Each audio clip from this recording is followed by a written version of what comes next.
BMW's 2 Series Gran Tourer is a 7-seat compact MPV that offers a classier, more interesting alternative to a conventional Grand C-Max or Grand Scenic style people carrier. This appealing spin on ordinary family motoring will probably attract a ready audience among people who maybe never thought they'd be buying from this Munich maker. They won't be getting the ultimate driving machine because that's not what they need. Getting instead what may very well be the ultimate small people carrier, though, will suit them very well indeed. On the move, this 2 Series Gran Tourer model feels a little firmer and sportier than buyers of compact MPVs may be used to. It certainly offers a more rewarding experience if you like your driving, and there's an optional electronic damping system if you want to be able to occasionally prioritise comfort instead. Like most BMWs, this one gets the brand's drive performance control system that enables you to tweak steering feel, throttle response, and with auto transmission, gear shift timings to suit the way that you want to drive.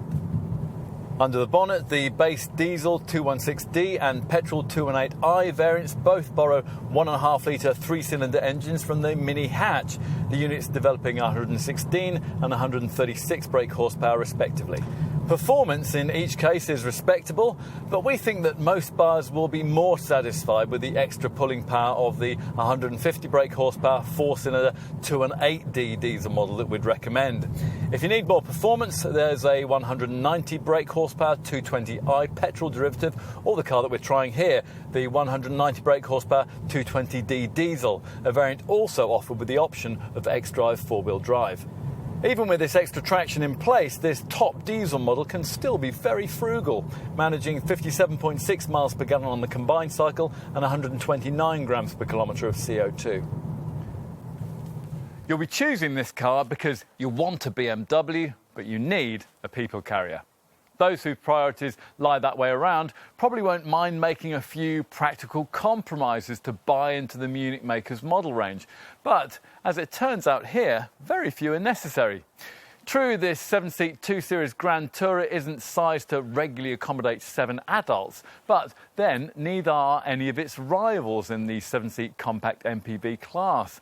Compare this car against Grand C-Max and Grand Scenic style models rather than bigger Galaxies and Chirans from the next segment up, and practically it stacks up pretty well. That's thanks to a 210mm increase in length and a 50mm increase in height over its already pretty spacious 5-seat 2 Series Active Tourer stablemate.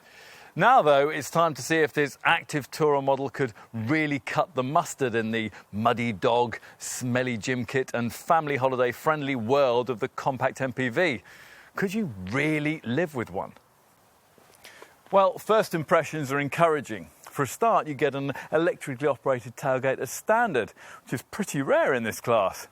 Once the hatch rises, you're faced with, well, not a lot if all 7 seats are upright. There's just 145 litres of space on offer. But then that is always going to be the case with any car trying to squeeze 3 rows of seating into just 4.5 metres of body length. Much of the time, of course, you're not going to need these 2 extra chairs, and folding them into the floor increases boot space up to 560 litres. Need more room? Well, if the item in question is merely long and thin, like a set of skis, it may suffice merely to flatten the middle part of this 40-20-40 split-folding rear backrest. If, though, you really need to supersize your space, then the rear bench drops electronically at the touch of a button to reveal a cargo area that's 1,820 litres in size and delivers you 310 litres more than the comparable Active Tourer model could offer. Switch your focus from packages to people, and by and large, the space provided is equally class competitive. The rear doors open nice and wide. And once inside, there's decent space for 3 fully sized adults, although they don't get 3 separate seats in the way that they would in some MPV rivals. For young ones, 3 universal child seats could clip in side by side. Adults, meanwhile, will find that the seat base is split 60-40 and that each segment slides forwards and backwards over a 130mm range. Now, that means you can either prioritise your legroom or space in the compartment behind you. Plus, in the rearmost position, you get almost limousine-like standards of stretching space.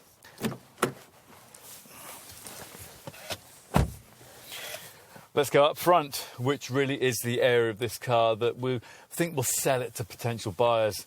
Light, spacious, beautifully appointed, the cabin here offers a level of quality far removed from that of any other compact MPV we've ever tried. As usual in the brand's modern models, the iDrive infotainment setup's freestanding multifunction colour screen takes pride of place in the middle of the fascia, set high enough up in the dash to allow you to refer to it without taking your eyes too far off the road. In terms of the driving position, you don't sit quite as high up as you would in some rival mainstream MPVs, but you are still well positioned for a commanding view of the road ahead. Ultimately, this car is all about the democratisation of premium quality. Why should you be denied a prestige badge just because you've a growing family and need 7 seats? With a 2 Series Gran Tourer, you don't have to be. OK, it's probably not the BMW you ideally wanted back in your college years, but today it may well be the one you actually need. Certainly, if compromises have to be made to suit changes in your life, then this car represents a remarkably pleasant way of making them, creating an MPV you could want from the kind of one you might merely need. There's something to be said for that. Life happens, but there's no reason why you can't better enjoy the journey.